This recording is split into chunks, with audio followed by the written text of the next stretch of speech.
We are pondering the question about whether God has rejected his people of Israel, and that Paul says emphatically, no, never, ever, no way.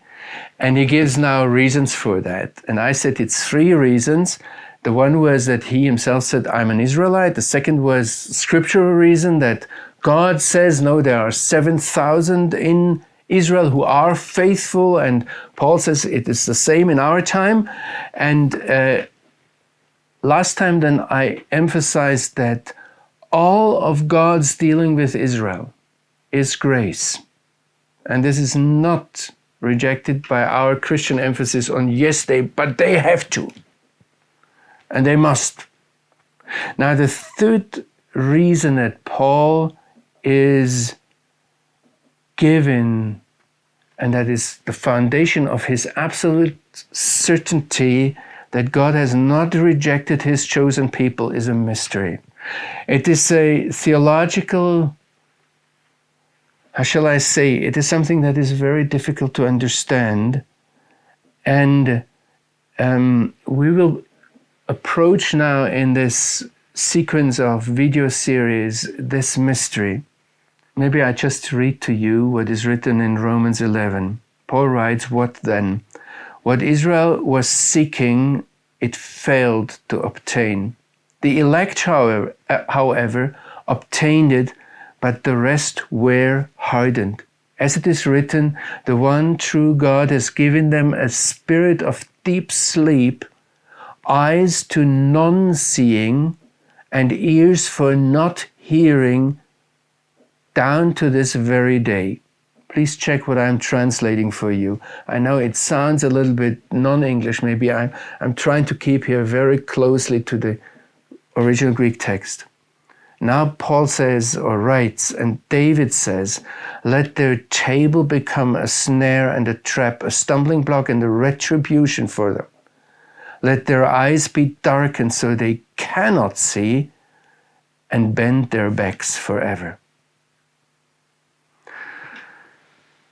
If I start with this table that is mentioned, I would like to pull into your imagination the Shabbat table.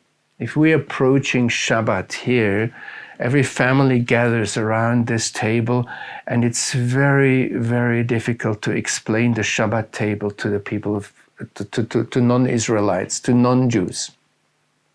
If they ask me, how can we come and live that with you, and I invite guests for Shabbat, it's not anymore the same if we sit there, just we as a family, and celebrate the beginning of Shabbat.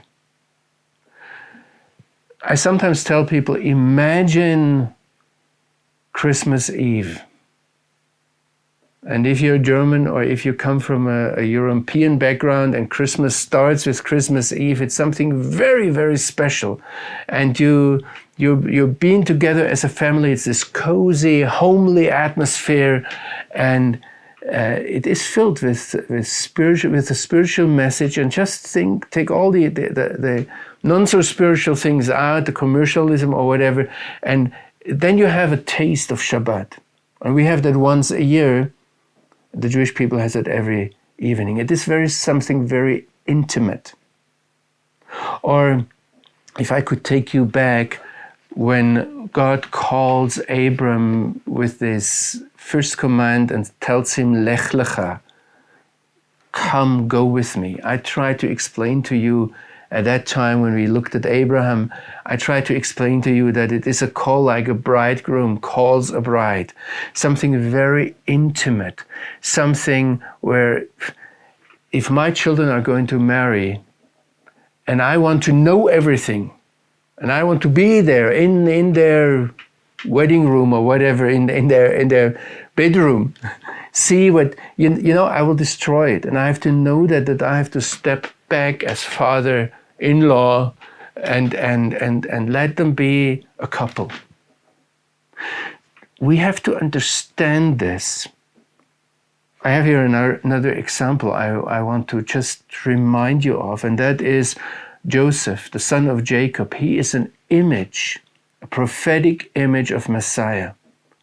And we long that Joseph will reveal himself to his brothers and say, I'm Joseph, your brother.